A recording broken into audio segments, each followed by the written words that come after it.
Hello, my name is Brenton Krieger, and I'm the EIA Bridge Program Education Manager.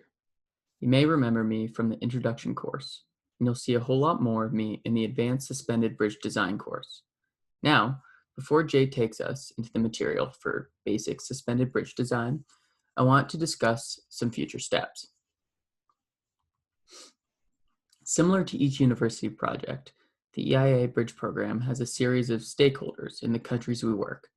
This layer of professional relationships is generally dealt with separately, as students handle community interaction while we work with the governments, government officials, and engineers, mostly on the preliminary design and material estimation, as these projects need to be approved by the government and community before they're even assigned to a student group.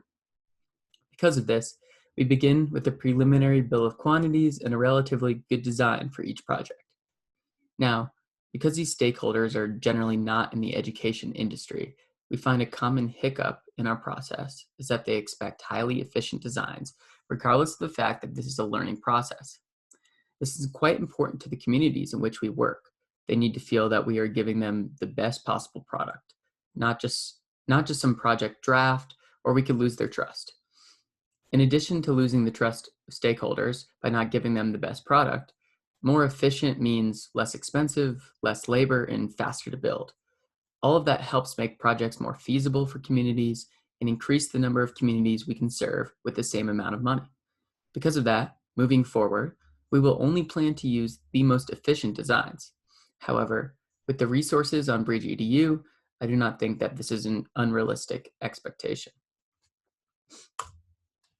By the time you've completed your Review Call 2 presentation, we expect a design that is better or comparable to the initial submission. Not only is this a better product than a standard design, but it will better prepare our students, which is you, for careers in industry. Overall, it is a more meaningful experience to create a custom design, but we won't lie, it is a whole lot more work. Now, you may be wondering what the heck a non-standard design is when you aren't even sure what is standard. Don't be alarmed, you will learn a solid foundation with standard design in this course. That will definitely not go to waste. As I mentioned later in the course, this will serve as your baseline for creating a custom design. The non-standard design process begins by taking a standard structure and tweaking it. Do not reinvent the wheel. This will be covered in even more depth by BP211, the Advanced Suspended Bridge Design course.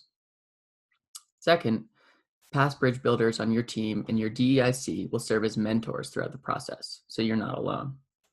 And finally, the EIA Bridge Program staff, especially me, the education manager, are here to help answer questions and coach you through the process. It is equally important to us in the future of our program that you succeed.